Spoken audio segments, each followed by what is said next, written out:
नमस्कार. आजच्या एपिसोडला जर शॉर्टमध्ये एक्सप्लेन करायला जाऊ तर मुलं सांगायला लागतात की आम्हाला निवेदिता मॅडमनी शिकवलं आहे की अन्न हे ब्रह्म असतं, आम्ही त्याचं अपमान नाही करणार, आम्ही कसंही असलं तर जेवून घेऊ, मोठे झाल्यावर आम्ही सगळं स्वयंपाक करू. मामांना हे काय पटत नाही आणि मामा डायरेक्ट राधाकिशोरच्या स्वयंपाकावरती अक्षरशः वार करतात आणि सांगतात आता हे सगळं तुम्हाला झेलायचं आहे. त्यानंतर अनिश त्यांच्यावरती पलट उत्तर करतो की बाबांना कोणी उलटं बोलणार नाही, ही शिक्षा भेटल्यानंतर अक्षरशः हाल होत्सवर ते दोघं जेवणार आहेत. चला बघूया डिटेलमध्ये आजच्या एपिसोडमध्ये काय काय घडलंय. नमस्कार. आजच्या भागात आपण बघणार आहोत अनिश आणि भैरवी खूप खुश असतात तेव्हा सगळं जेवण वाढलं जातं. हे बघता मामा विचारतात आता हे आम्ही जेवायचं आहे का, तेव्हा ते म्हणतात हो हेच जेवण आहे. तेव्हा ईशान म्हणायला लागतो बाबा आजोबा तुम्ही काळजी करू नका हो, जसं असेल तसं आम्ही जेवून घेऊ. तेवढ्यात इरा म्हणायला लागते आम्हाला निवेदिता ताईंनी संस्कार क्लासमध्ये शिकवलं आहे की जसे जेवण असो आम्हाला ते मनापासून जेवायचंच आहे. मग आता वदनी कवळ घेता ते लगेच प्रार्थना कंप्लीट करतात आणि जेवायला सुरुवात करतात. तेव्हा चपाती काही तुटत नसते आणि सगळं जेवण खूप तिखट आणि विचित्र झालेलं असतं.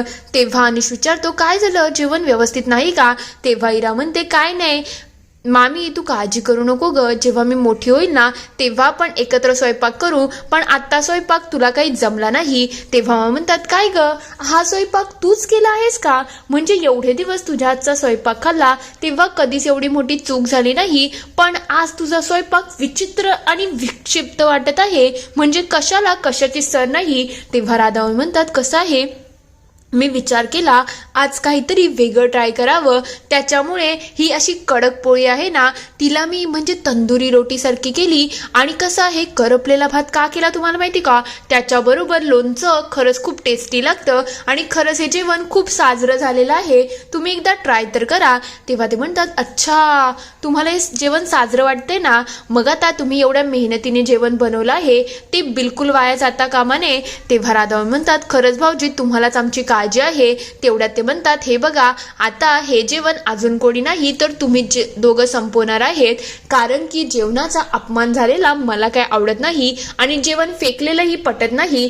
तेवढ्यात राधा म्हणतात काय बोलताय भाऊजी तुम्ही, हे काही बरोबर नाही. तेव्हा अनिश त्यांना मध्ये आडवतो आणि म्हणायला लागतो हे बघा बाबांशी कोणीच उद्धटपणे वागणार नाही, बाबा जे बोलतील तेच फायनल असेल. आता तुम्ही स्वयंपाक बनवलाच आहे ना मग थोडं जेवून सुद्धा घ्या. तेव्हा ते म्हणतात नको ना भाऊजी या सगळ्याची बिलकुल गरज नाही आहे आणि भाऊजी तर आम्हाला देवासारखे आहेत हो, आम्ही भाऊजींच्या तोंडाला का लागू असं काहीच करणार नाही. तेव्हा म्हणतात चला मग गपचूप बसून घ्या. मुलं लगेच त्या सगळ्या गोष्टी उठतात.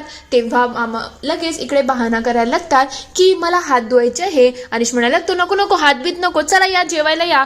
ते लगेच वदनी कवळ घेता हे म्हणायला लागतात. राधा मामी जय जय रघुवीर समर्थ करून फटाफट म्हणते चला चला जेवायला सुरुवात करा. हे सगळं बघून अनिश मुलं खूप खुश असतात. इकडे कसं बसं का होईना एक एक घास खाताना त्या दोघांचे दात दुखायला लागलेले असतात आणि अनिश आणि भैरवी एक दुसऱ्याला थम्सअप करतात आणि खूप खुश होतात. तेव्हा भैरवी म्हणायला लागते आता हा पत्ताही कट झाला ना मग आता ते निवेदिता मॅडमचा विचार करतील. तेव्हा अनिश म्हणतो नाही तू जरा अजून विचार करत नाही आहेस, आता त्यांच्याकडे अजून एक ऑप्शन आहे ते म्हणजे तुझे आई वडील. तेव्हा ती म्हणते हो रे त्यांच्याकडेही आपल्याला एकदा लक्ष द्यायला पाहिजे.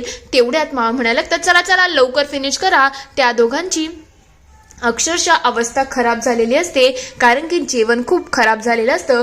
थोड्या वेळानंतर भैरवी इकडे खूप हसत असते. तेव्हा ती म्हणते ते जेवत होते ना त्यांना बघून दया येत होती की जेवण एवढं तिखट खारट आंबट कडक कसं खात होते त्यांचं त्यांनाच माहिती आणि तोंडातून एक शब्दही काढत नव्हते. खरं म्हटलं तर त्यांना बघून मलाही खूप दया आली, पण हसायला जे येत होतं ना हे ऐकल्यानंतर अनिश भैरवीच्या हसण्याकडे अक्षरशः हरवून गेलेला असतो. तेव्हा तो तिथून जायला लागेल ते बघता भैरवी त्याला अडवते आणि म्हणते अनिश आता तुला कुठे जायची गरज नाही आहे. खरं म्हटलं तर पहिले मला तुझ्याबद्दल राग होता, कारण की तू बाबांशी नीट वागत नव्हता. पण जेव्हापासून तू सगळ्या गोष्टी नीट केल्या आहेस ना, तेव्हापासून माझ्या मनामध्ये तुझ्याबद्दल कोणतंच गिल्ट नाही आहे. आणि माझं प्रेम तर पहिल्यापासून तुझ्यावरती होतंच. फक्त यावेळेला आपण एक टीम आहोत हे कधीच विसरू नको, आणि यावेळेला माझा विश्वासघात करू नको.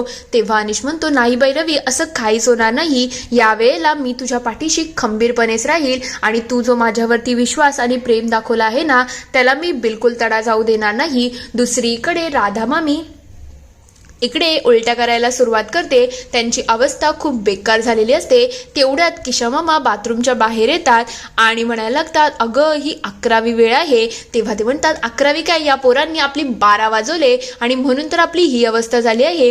किती वेळा उलट्या केल्या माझं मला समजत नाही. तेव्हा ते म्हणतात, अगं तुला काय सांगू, मी 11 वेळा जाऊन आलो आहे. तेव्हा ते म्हणते, अहो एवढं जाऊ नका, आता घरातलं पाणी संपेल, मग पाणी आणायला हे आपल्याला जायला लागेल, आता बस करा.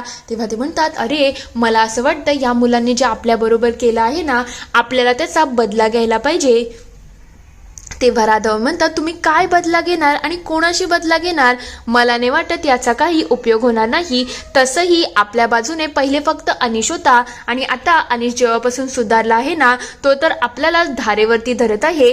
त्यानंतर स्वप्ना होती, पण ती स्वप्ना ही फुसका बॉम्ब निघाली. तिने तर सगळी अपेक्षा सोडूनच दिली आहे. तेव्हा ते म्हणतात, अगं पण आपण त्या स्वप्नाचा वापर अजून सुद्धा करू शकतो. तेव्हा ते म्हणते, नाही, ती स्वप्ना काही कामाची नाही आहे, ती फक्त आपला टाइम वेस्ट करेल.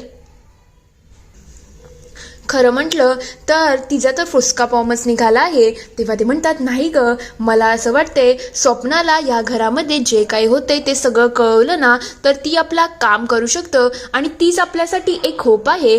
जर तिने आपली मदत केली ना, तरच आपण या सगळ्यांना एकसाथ अद्दल घडवू शकतो. तेव्हा ते म्हणते, मला वाटत तर नाही हो, पण तरी सुद्धा तुमचा काही प्लॅन असेल तर मला सांगा, म्हणजे एकदा आपण या सगळ्यावरती विचार करू. तेव्हा केशव म्हणतात, इकडे ये, मी तुला कानात सांगतो. तेव्हा किशामामा सगळा प्लॅन सांगतात.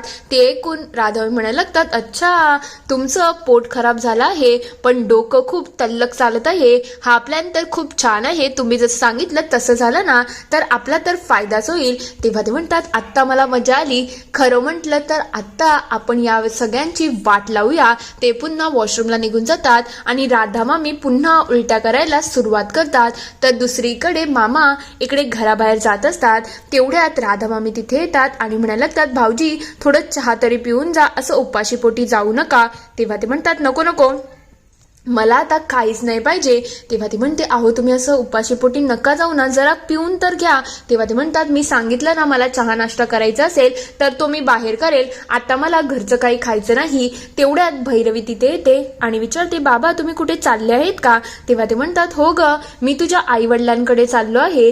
तेव्हा भैरवी विचार करते, बाबा जर आई बाबांकडे गेले तर ते त्यांना फूस घालू शकतात, म्हणजे अनिशचा संशय खराच आहे. मला काहीतरी करायला लागेल, त्यांना तिथे जाण्यापेक्षा अडवायला लागेल, कारण की पहिले मला त्यांच्याशी बोलणं गरजेचं आहे. तेव्हा मामा विचारतात, काय झालं, कसला एवढा विचार करते, काय असेल ते सांग ना. तेव्हा ती म्हणते, काय नाही बाबा, मला मला एक ना महत्वाचं काम होतं. माझा जो पासबुक आहे ना, त्याच्यावरती बँकेचा स्टॅम्प हवा आहे, आणि आत्ताच माझी राजन बरोबर मीटिंग सुद्धा आहे. जर मी तिकडे गेली तर हे काम होऊ शकत नाही.